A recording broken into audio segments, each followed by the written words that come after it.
Dating tapat sa pamilyang Marcos pero ngayon ay lantaran ng tumalikod, formal ng binawi ng grupong The Original 1980s Marcos Loyalists ang kanilang suporta kay Pangulong Marcos Jr. Sawa na raw sila sa anilay pamumulitika, pangigipit at kapalpakan ng kasalukuyang administrasyon. Narito ang balita ni Sheena Torno.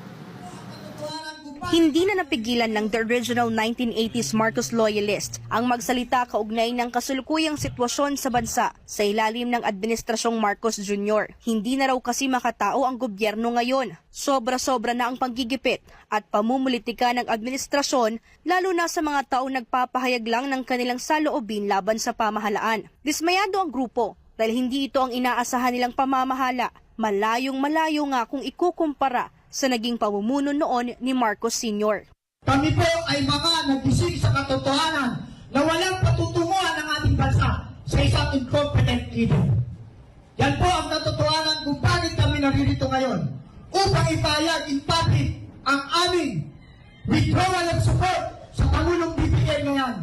Anila, inakala nila na ang pagbabalik ng suporta sa pamilyang Marcos, lalo na kay Pangulong Bongbong, ang magiging susi sa pagtubos at pagbangon ng nadungisang pangalan, pero tila isa itong malaking pagkakamali. Ngunit kabaliktaran pala ang nangyari sa pamumuno ng nakababatang Marcos. Lumalalang kagutuman, kahirapan, kakulangan sa edukasyon, mga pangakong hindi matupad-tupad, mataas na presyo ng bilihin at ang umano'y talamak na korupsyon. Bigo rin daw to pa rin ni Marcos Jr. ang sinasabing tunay na pagbabago at tunay na pagkakaisa para sana sa kauunlad ng bansa. Pakiusap ko po sa inyo, maawa naman po kayo sa bansang Pilipinas.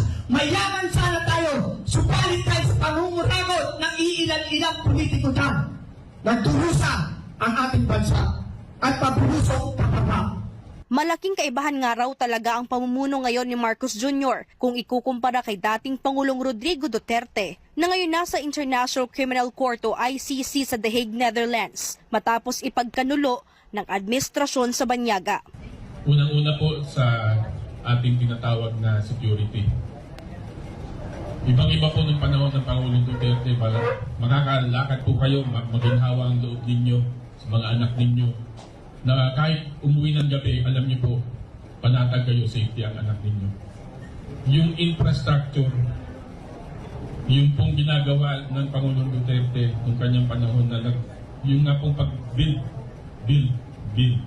Ang nooy pangako ni Marcos Jr. na ipagpapatuloy ang mga nagawa ng dating administrasyon ay hindi naman makita sa kasalukuyang pamumuno. Kung hahayaan daw na manatili sa posisyon si Marcos Jr. ay puro problema lamang ang idudulot nito sa bansa.